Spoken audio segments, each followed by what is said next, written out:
All right, well, again, welcome to Math 123, Thursdays from noon to 1 Eastern Time. And we are in session 1, sections 1 and 2 in your book called What is QR and Ratios.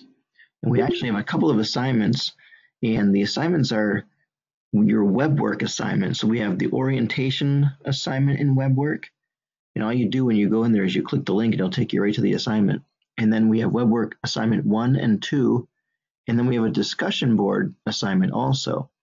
Now, all these things, generally speaking, your assignments are due the following week after the class. So, like today is Thursday, our assignments are going to be due next Friday from this week, okay? So if there's any emergency questions, you can ask them in the next class session. So when we do section 3, which is next week, those things will be due Friday, February 1st. So a week and a day basically to get from the time we introduce it in class. That's when things are generally due. The way web work works is after the due date passes, you can still get half credit on it if you turn it in late, but the hard deadline on anything that's late is when the exam is due. So our first exam is going to be due on February 23rd, and so all of the work, everything from Unit 1 is due by that day.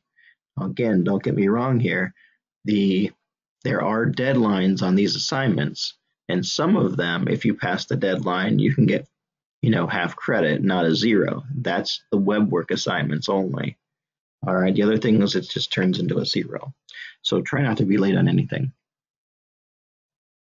Also, I want to mention for your exams, when you go to the testing center, so you're going to take your exams at a testing center, they're proctored exams, you need to make sure that you have a government-issued ID. Your student ID doesn't qualify anymore as a valid ID for the testing center. You have to have a government-issued ID, like a driver's license, passport, something like that. A picture ID, as a matter of fact. All right. So let's look at these first things here on page 4. I think these are in your book. If you have your book handy, look at page 4 with me. And actually, before we do this, I want to share with you one more thing. Whoops, not that. Let's try this again. My mouse got stuck. All right. So when you click Module 1, and then it brings this up and you go into it, I'm just gonna show you around real quick before we get started with the material. There's your course syllabus. You can click there. Here are your book pages. And then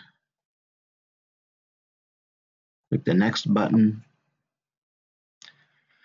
The learning activities. If you go to the hippocampus, link, those are videos that go right along with your book. And actually a good friend of mine, Becky, made those. And so those are really, really good videos. And then again, more information. So here are videos also from section 1, then section 2. That's what we're doing this week. And then section 3 are the videos for next week. And again, hopefully you've already found these things, because the expectation is that you've already been through the information when we get here. So this isn't the first time you're hearing it. And there's the discussion board. It looks like a lot of you have been in there already. That's awesome. And I haven't read them all yet, but I will. And I won't be able to respond to everybody because there's a lot of time involved in making a nice response for 50 students. So I will try to get to a few of you during each discussion, okay? And then if you click load web work orientation, it'll load your assignment for you.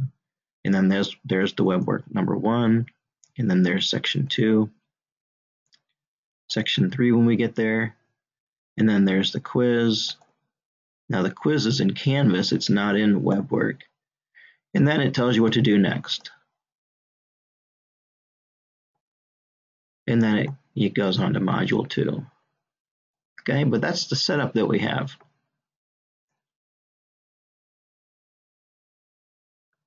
All right, so it says here on page 4, it really is just walking us through a little bit about what quantitative reasoning is and how we're going to put our answers so they are more meaningful. And so this first question says, students were asked to compare the enrollment at the Gary campus with the enrollment at the Fort Wayne campus. Here are some of their responses. And the numbers are 2441 and 6705. So it says here, Fort Wayne has a lot more students than Gary. And although that, that's kind of like an opinion, it might be a lot more, it might be a little more, it depends on your perspective, I guess. And then it says there's a difference of 4,264, and that is actually true. So that's true. There are 4,264 more students enrolled at Fort Wayne than there are at Gary. That's true also. So we have two true ones so far. And then letter D says Fort Wayne's enrollment is almost 175% more than Gary's enrollment. I calculated it, and that's true also. So which one do we pick and why? That's what the real question is here. So what we do in quantitative reasoning is we take the information a step further. So if we said there's a difference of 4264, that's pretty basic. So we want to do more than that. We're taking this and expanding the meaning is what we're really doing. We're showing a high level of quantitative reasoning. So the next one says there are 4264 more students, and that's better than letter B. But letter D even goes further to say that there's almost 175% more than Gary's enrollment at the Fort Wayne campus. And this gives it better meaning. And I know in the videos, if you watched them already, Becky says letter C is the answer, but I sent her a text message the other day and said, hey, you're wrong on that. So anyway, Becky and I go way back. Once you watch her videos, you'll really enjoy them, I'm sure. We used to teach in a high school together, and our doors were face to face. So anyway, let's see here. As we look at number 3, it says students were asked to find the annual cost of Ivy Tech per taxpayer. So we're looking at cost per taxpayer. And it says the budget was $240 million, and there were about 3 million taxpayers. We want to look through these answers and see if we can eliminate any of them. So the first one says 240 divided by 3 is 80. So Ivy Tech's budget is 80%. So the question here is, does that answer the question? Does that give us the cost per taxpayer, 80%? What do you think?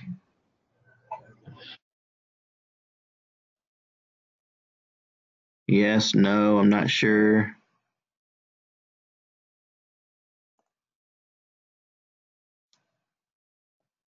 I promise this will be really fun if you participate. As a matter of fact, let me mention about participation.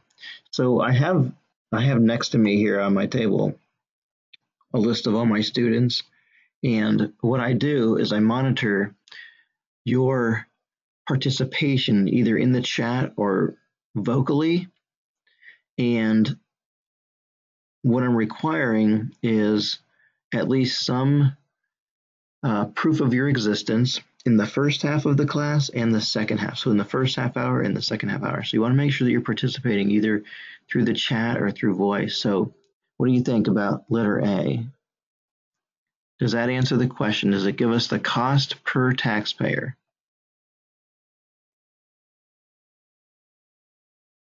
Thank you, Grace. No, it doesn't. It does. 80% is not a cost. So that one is not correct. Nope. Oops, my mouse is having a hard time. So that one's not correct. Thank you guys for getting in there now. Whoops, sorry about that. My mouse is really crazy right now. All right. So it says the average cost to the taxpayer is $240 divided by 3 is $80 per taxpayer. Well, that's possibly an answer. It says dollars per taxpayer, right? So let's look at the other answers too. Well, letter D is really an opinion again, so we want to eliminate that one. It doesn't even have a number in it. And then letter C, 3 divided by 240, this is actually taxpayers divided by dollars. So this one they divided incorrectly, so that one's not correct either, and the answer is B, $80 per taxpayer. All right. So that's just to give you an idea of quantitative reasoning. It's not just the math like that answer there, okay? It's taking it a step further, giving an explanation. So yeah, Hannah, when you do multiple choice questions, you want to try to eliminate the ones that either are way out there, don't make sense, the numbers are inverted. You want to try and eliminate some answers when you're doing a multiple choice. That's not, maybe some of your questions will be like that, but that's not the point I'm trying to make here. I'm trying to make the point that this is a very descriptive answer. This is a descriptive answer. It gives all that. It gives all this in addition to just the number, okay? All right. So the next thing we have is ratios, and ratios starts on page 11. So if you're in your book, flip to page 11.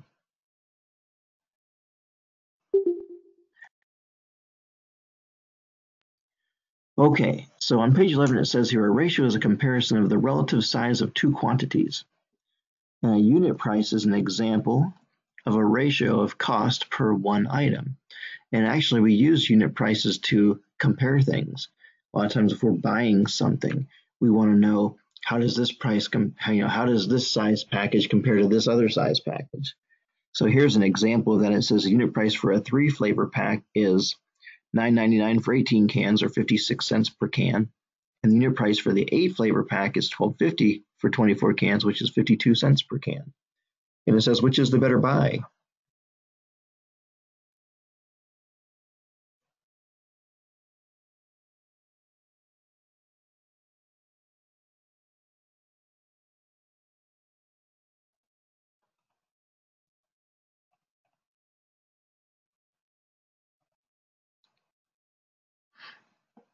And the 8 flavor pack, yeah. Let's see. You couldn't hear me. Can you see me? Brian, yes, I know you're in here, Brian, all right? I couldn't hear you, though. Yes, you're right. Can So, you hear me now? oh, yes, can hear you now. Yes. Okay. Just got back from the dentist, so I sound weird. Anyway, I'll listen. Okay, I'll listen and type. that sounds great. All right, thank you. And I see a lot of you are putting in there the 8 flavor pack. Yeah, the 8 flavor pack because it's only 52 cents per can. So let's look at this different ways to write ratios. So ratios can be written with a colon, the word to, with the per as a fraction or as a decimal. So here's all these different examples: 3:2, 3 to 2, 3 per 2, 3 over 2, and 1.5. Those are all ways to write a ratio. The decimal is really it's like the unit price type of answer. It's per one. So number 7 here on page 13 says a recipe calls, and you have to listen closely and pay attention to this one, all right? A recipe calls for 2 cups of milk for every 3 cups of pancake mix. And the first question says, what is the ratio of pancake mix to milk?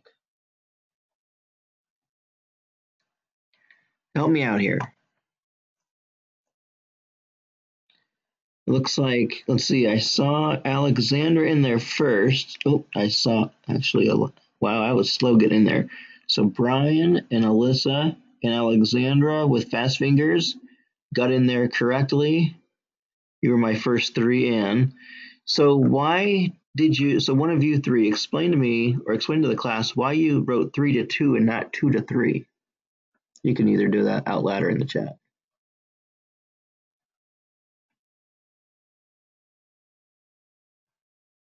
The words say milk to pancake. So pancake mix to milk. So that's 3 to 2, I think. Yeah, it asks for pancake first, doesn't it? So we need to put that number first. All right. And the ratios have a different meaning. If you switch the numbers, it changes the meaning of it. All right. So good. Thanks, Alexander, for getting that in the chat box too. So it says if the recipe feeds 4 people, how would you scale it up to feed 16? What would the new ratio be?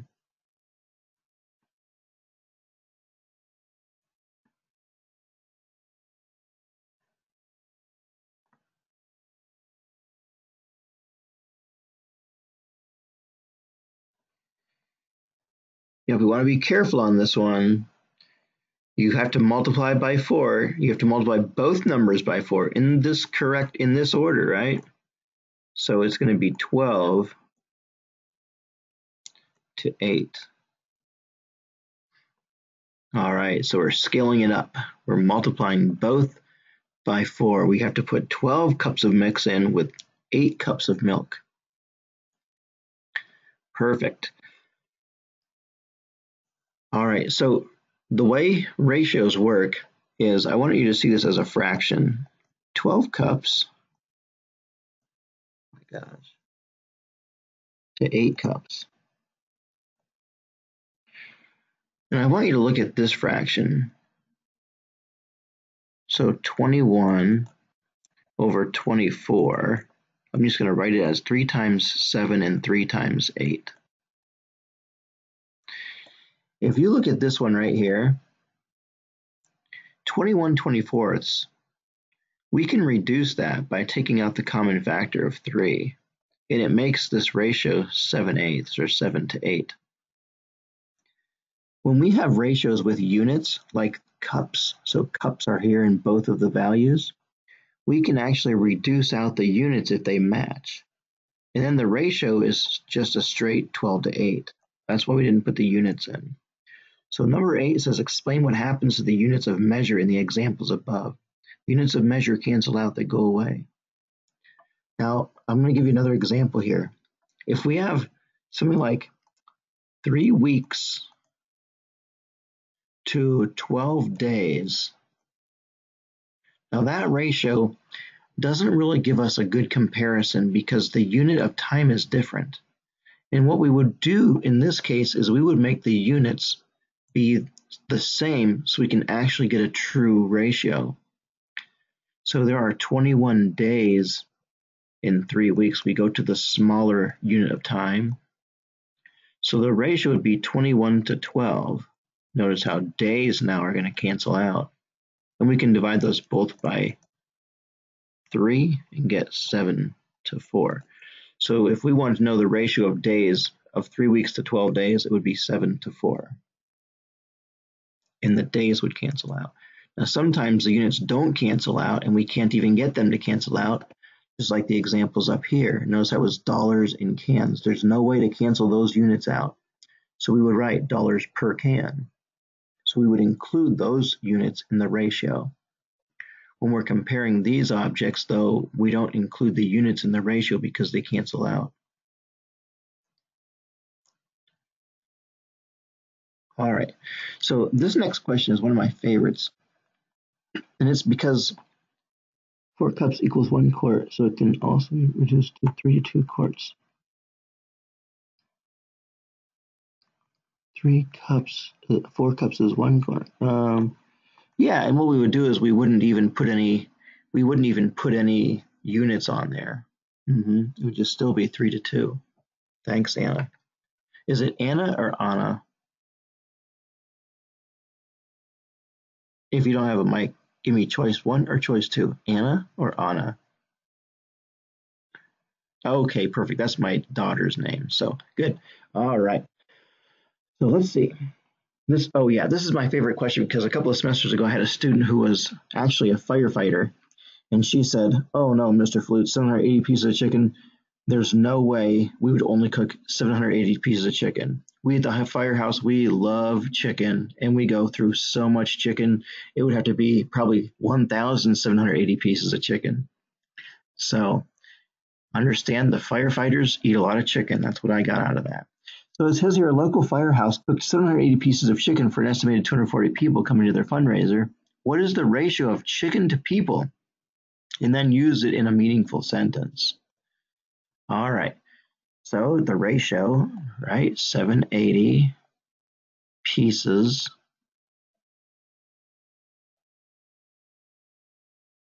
to 240 people.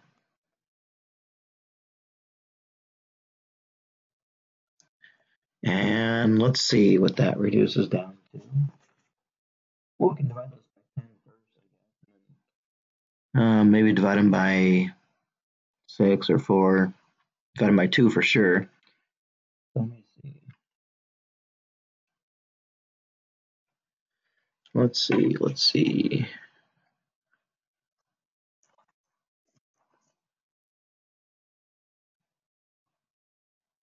So when I reduced it, I got 13/4. So 13 chicken to people, 13 chickens for 4 people. Or that doesn't really make a whole lot of sense, I don't think. 13 pieces of chicken to 4 people, that doesn't really give us good meaning. Unless we said something like there are 13 pieces of chicken for every 4 people, but sometimes people aren't coming in groups of 4. So the chicken per person would be a better way to do it as a unit. So 3.25 pieces of chicken per person if we just divide it and get the decimal form of that ratio.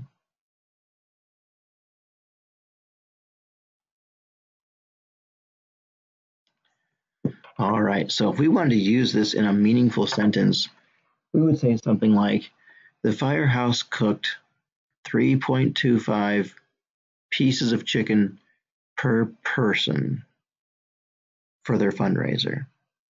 So that would be the meaningful sentence.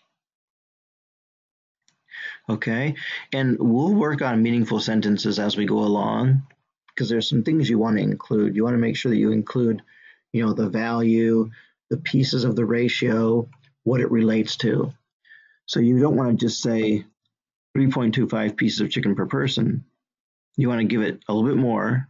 You'd say the local firehouse cooked an average of 3.25 pieces of chicken for each person attending their fundraiser. You want to give it be explicit about what you want to say about it. Give it all that meaning. Okay. So are there any questions so far?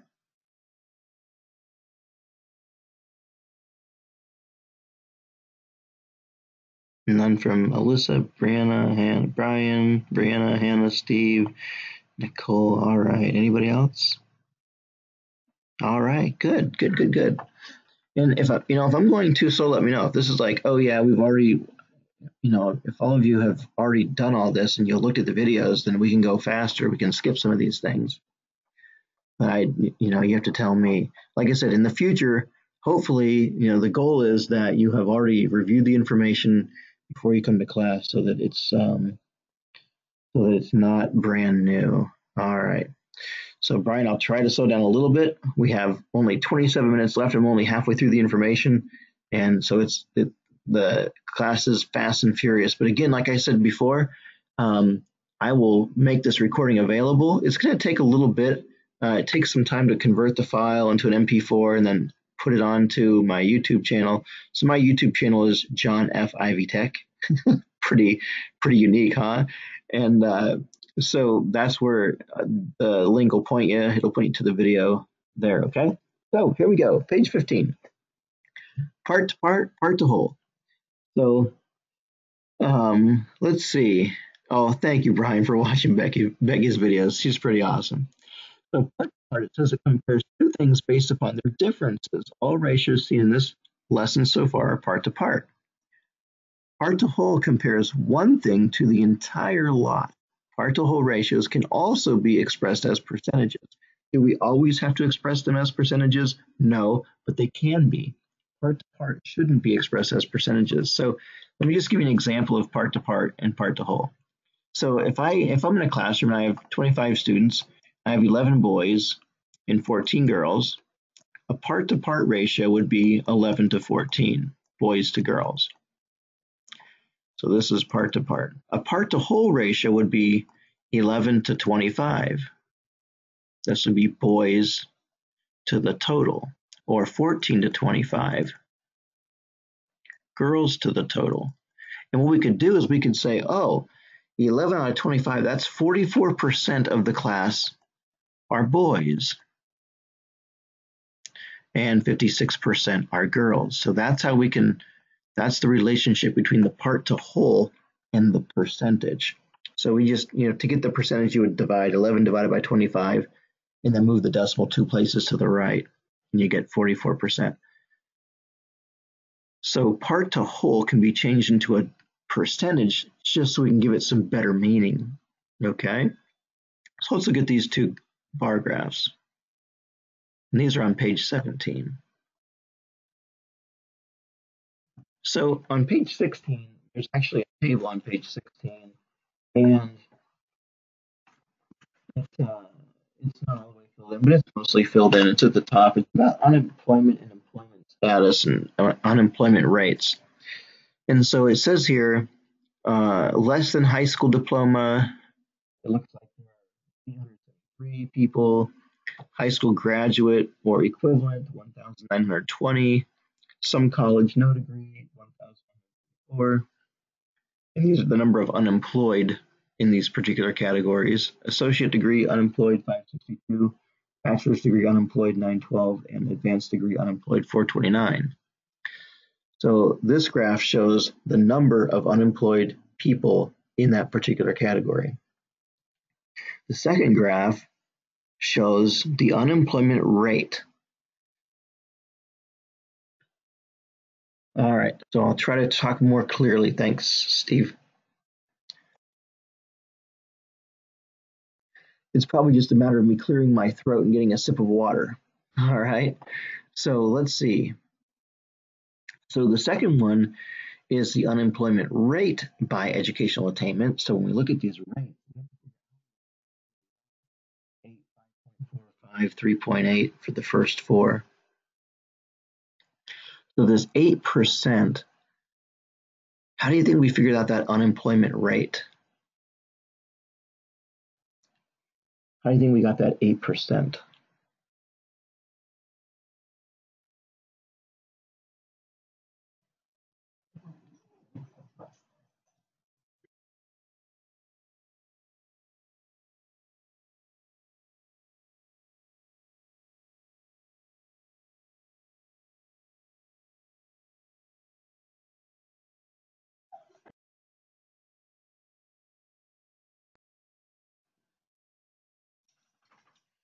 All right, so Brian has a guess. Any other guesses?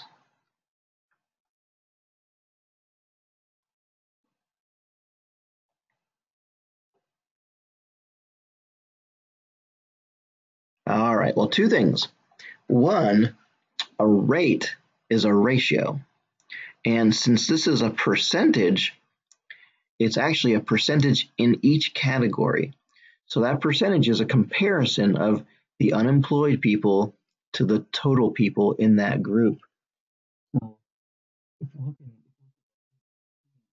less than was 873 unemployed. Now these are in thousands, of course, divided by 10,000. Really, 873,000 divided by 10,971,000. And you get 0.08, and that's 8%. All right, let me try to talk louder.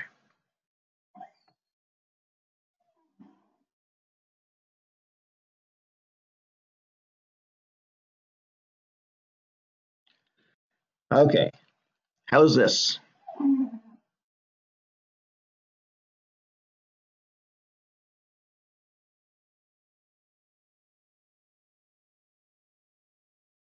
All right, so let's see.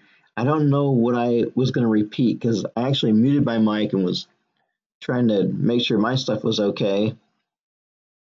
So, yeah, so the unemployment rate is the number of unemployed people divided by the total people in that particular group.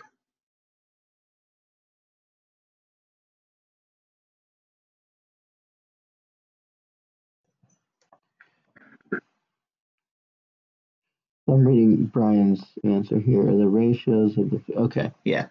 So yeah, so the unemployment rate is a ratio. A rate is a ratio, and it's a part to whole because it's a percentage. And that's why we did it. It's the part of the group that's unemployed to the whole group, the whole less than high school diploma. And it's calculated for each group of people. And it says compare the two graphs. Why do the bars follow different patterns? Well, the top one is just a straight number of unemployed people. And again, the bottom one is a ratio. They're percentages. So they won't match. The only way they'd match is if each group had the same number of people. Then those bars would look the same in both graphs. All right, so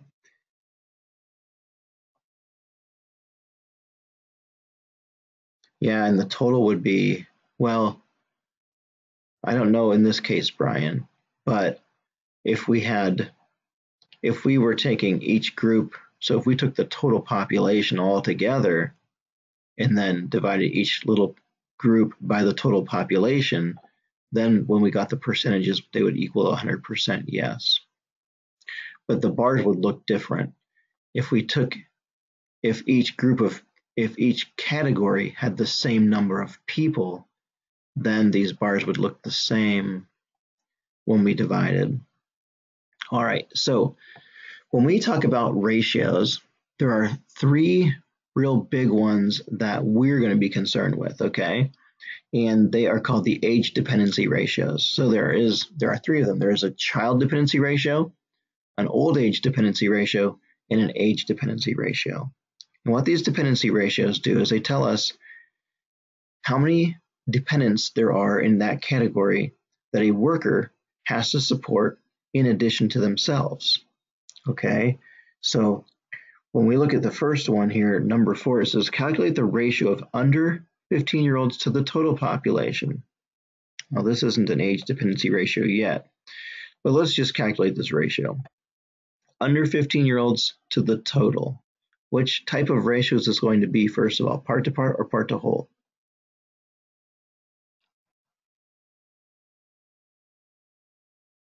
Part to whole. Thank you. You guys are awesome. You got fast fingers today. Oh my gosh. So part to whole. Yes, so what does that mean? That means we can write it as a percent when we make our interpretation. So now notice that these are numbers in thousands. So this 62,155 is really 62,155,000. But we don't have to write the extra zeros in there because both numbers we're comparing are coming from the same lot. So that to the whole 306,108. So that's really 306,108,000. But if we take those and divide them, let's see, we got I got 0.203. Let's just take them out to the thousandths place. So 0.203. And it says interpret the meaning of this ratio. So since this one is a part to whole, oh yes, Steve, yes to your answer. Even before then, hopefully. So since this is part to whole, we can write that as a percent. So we could say 20.3% of the population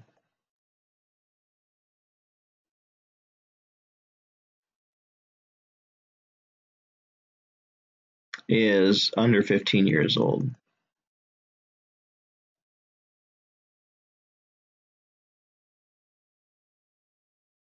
So that would be how we could interpret the meaning of that ratio. 20.3% of the population is under 15 years old. Okay. So now let's look at the dependency ratios. Now the dependency ratios are all part-to-part ratios because they're comparing two groups. So the child dependency ratio is the under 15s to the working group, 15 to 64-year-olds, and it is part-to-part. Let's look at this ratio.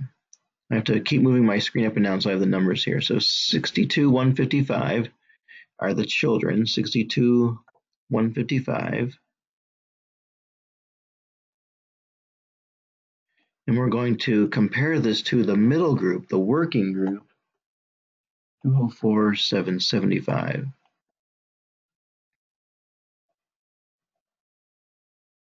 Now this information, do you like how this box is right here? It already has them grouped. That box might not be there in your work. You might have to go like this and separate the groups, right? And then add up and get the total for each group. So let's divide these. And can someone give me that rounded to the thousandths place? So the thousandths place, like Anna has, is the third decimal place. And in order to get that 4 there, we have to look at the next number over. So we actually get 0.3035, right? And then since this value is 5 or higher, this one goes up. So this is 0.304. In the thousandths place is 3 decimal places, the tenths, the hundredths, and then the thousandths. So it says, think about what the numerator and denominator represent. Write a meaningful sentence interpreting your value from part B. So since we turn this into a decimal, it's a per one. And so we could say something like, there are 0.04 children for every 50 to 64-year-old to support. So let me try to write that real fast. There are 0.304 children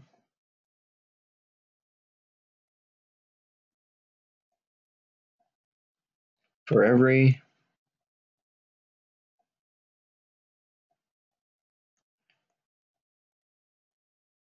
15 to 64-year-old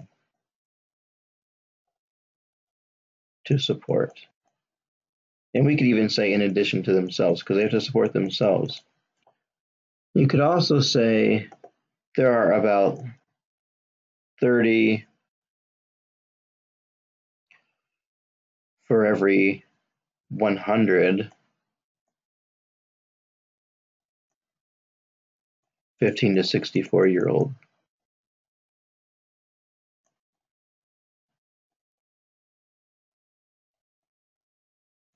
So, 0.304 is 304 out of 1,000. So you could say there are about 304 out of every 1,000, or for every 1,000 workers to support, or there are 30 for every 100 workers to support, or 3 for every 10 workers to support, or 0.304 for each worker to support, in addition to themselves. And it says, how is this different from what was calculated in number 4? And again, it's part to part. Number 4 was comparing the children to the whole group of people. So that's the child dependency ratio. The next one we have is the old age dependency ratio, and that is the over 64s. So that's going to be the 65 and older to the 15 to 64-year-olds. So let's get those numbers and put them in there. So 65 and older, it says it's 39,178. To that working group again, 204,775.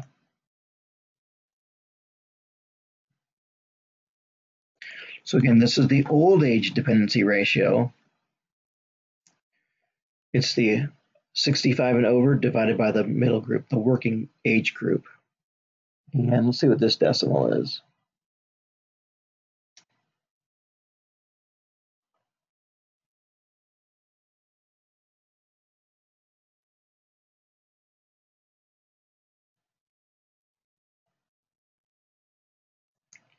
All right, thank you. I think that, let's see, Alyssa and Megan, good job in there.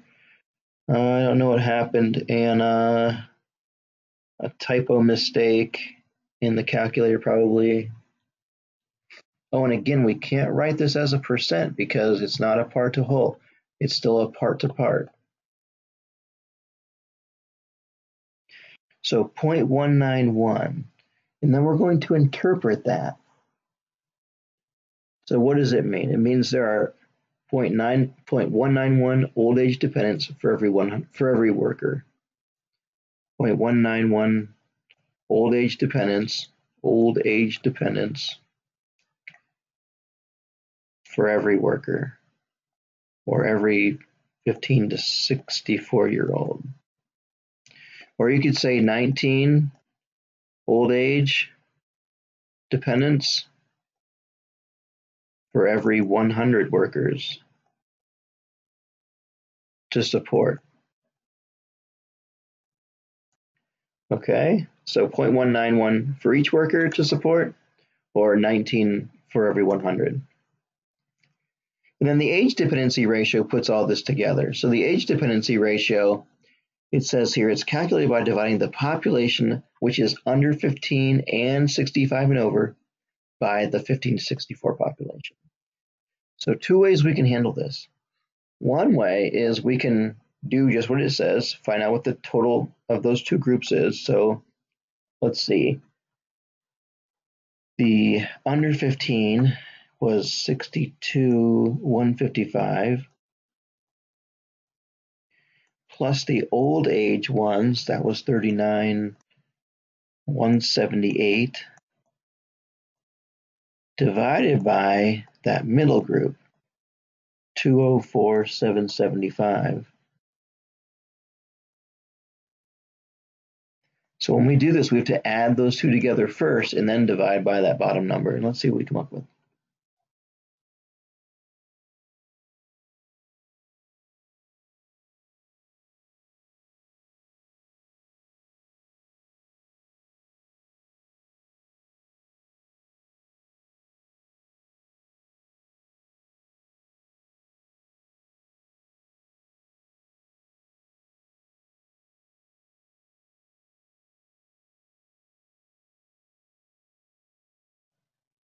All right, give me 3 decimal places just like the other answers. And by the way, I skipped letter A. So letter A is just the top of this. Letter C is the actual calculation. So letter A is 101,333,000.